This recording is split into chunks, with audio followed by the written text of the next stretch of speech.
everybody. Just going to get the books out because we're going to be reading, obviously.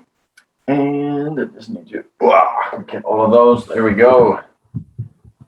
So, how's everybody today? It is a beautiful day in Sydney. Hope it is a beautiful day where you are too. And regardless of what the weather is, we can make it a beautiful day. And that's why we are here, to get a good motivational start to the day. Rich Dad, Poor Dad, I have it in Chinese. I am learning Chinese, but I know that you probably don't speak Chinese. Some of you might. So we're not going to read that one. Good morning to everybody that is joining. We've got Robert and Marina. And we have Lydia as well. Hello, everybody. So what we are going to be reading is The Art of Thinking Clearly. I cannot believe how much we've already read. We are already up to chapter 69. Which is quite something. So I know that you all have goals to work on, things to do. I will let you know about different things that I am doing afterwards, but we'll get straight into the reading to get you motivated, to give you new ideas to implement throughout the day. Lots of great advantages to reading. It will also calm you down, reduce the stress, so many wonderful things. And I'm happy to read for you. So let's get into it so that you can get working on your goals for later on.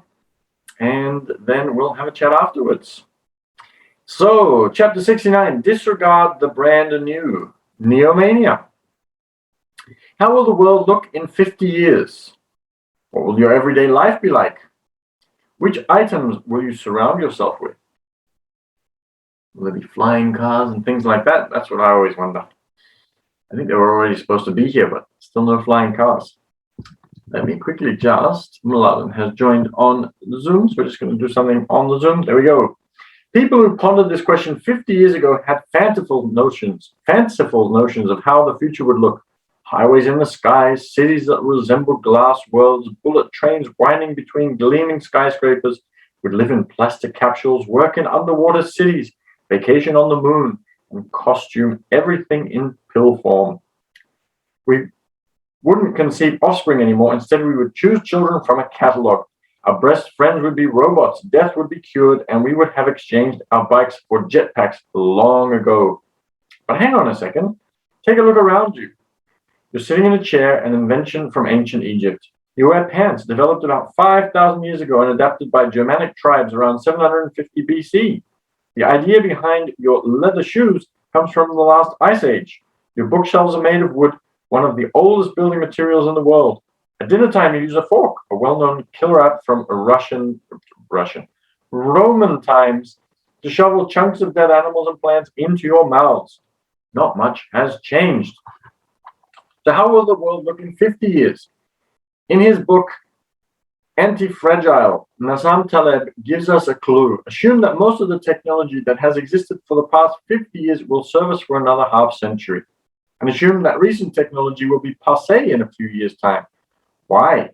Think of these innovations as if they were species. Whatever has held its own throughout centuries of innovation will probably continue to do so in the future too.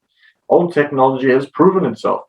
It possesses an inherent logic, even if we do not always understand it. If something has endured for epochs, it must be worth its salt. You can take this to heart the next time you are in a strategy meeting. 50 years into the future will look a lot like today. Of course, you will witness the birth of many flash gadgets and magic contraptions, but most will be short-lived. When contemplating the future, we place far too much emphasis on flavour-of-the-month inventions and the latest killer apps, while underestimating the role of traditional technology. Though there are a couple of things, skyscrapers, for example, are technology from not that long ago. There was a time when we couldn't build beyond 4 stories. So there are a couple of things. Cars are not exactly like a horse and chariot in Roman times, but that one's not too dissimilar. When contemplating the future, we place far too much emphasis on the flavor of the month. I already read that one. Traditional technology. In the 1960s, space travel was all the rage. So we imagined ourselves on school trips to Mars. In the 1970s, plastic was in, so we mulled over how we would furnish our see-through houses.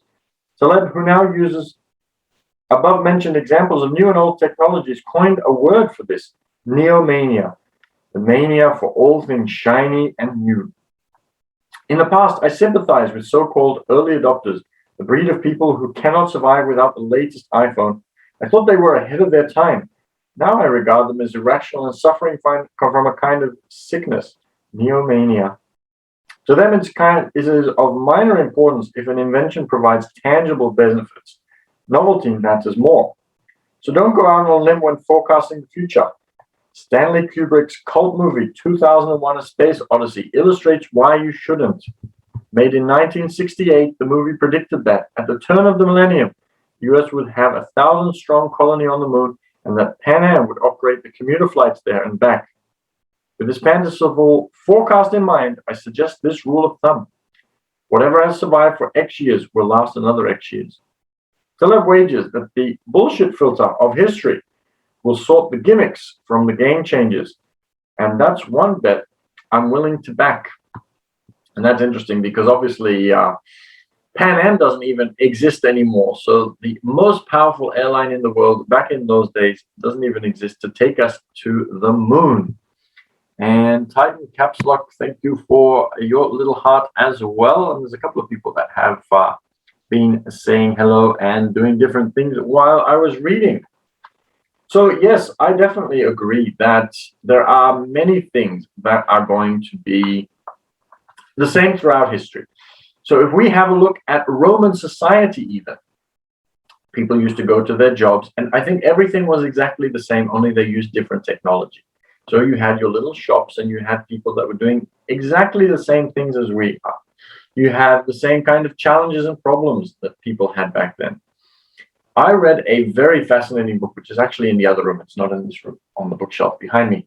And this book is called Wisdom's Way, and it is a collection of very wise decisions that were made by Chinese emperors and people around the Chinese emperor.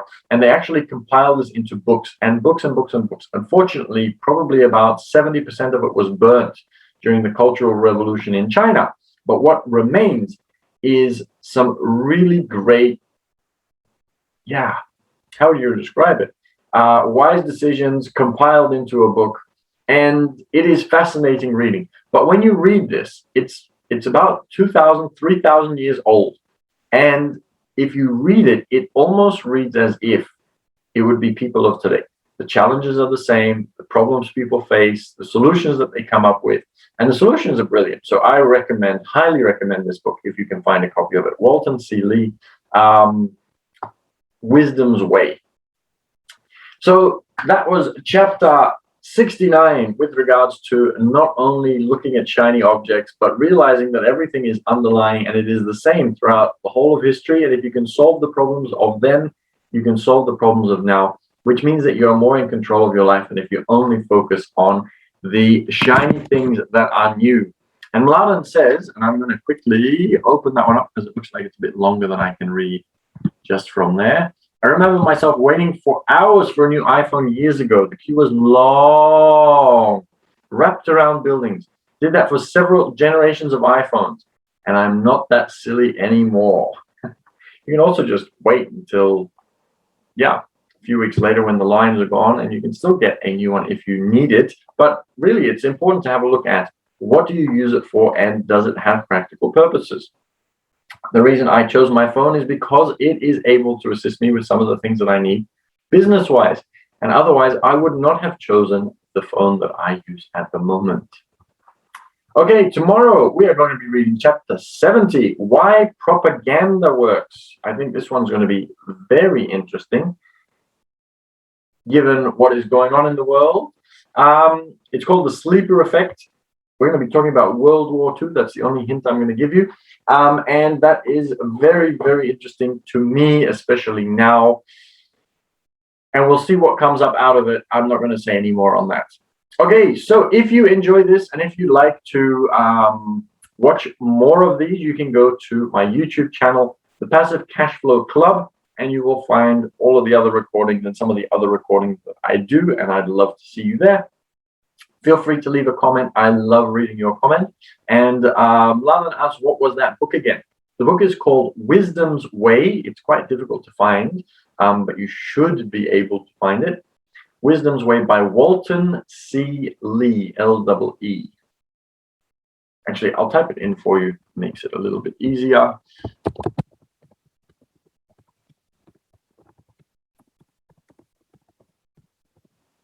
There we go. So if you are on BIGO, come and join me on Instagram, and you can ask me and send me a direct message on Instagram to ask me what the title of that book is, and I'll send it to you. So the name of that Instagram is, let me see, so it's the Passive Cash Flow Club is the YouTube, and the Instagram is business_team_the number 6_official. So if you do a search for that one, you will be able to find me there. You can see what kinds of things I'm up to, and you can reach out personally as well. And I love hearing everybody's comments and getting in touch, meeting new friends, and reading for you every morning. So tomorrow morning, chapter 70, I am looking forward to that very much. Propaganda, why it works, the sleeper effect, and that is something that I think is extremely relevant at the moment. So thank you for joining, and I think Lawrence found the book Wisdom's Way, which is really amazing. Have a great day today. I hope that the reading is going to motivate you, which is why I do it, and that you have the ability to start working on your goals, and that you feel driven towards those goals so you can achieve some amazing things today. So I'll see you all tomorrow, Sydney, 8 o'clock in the morning, and have a great day till then.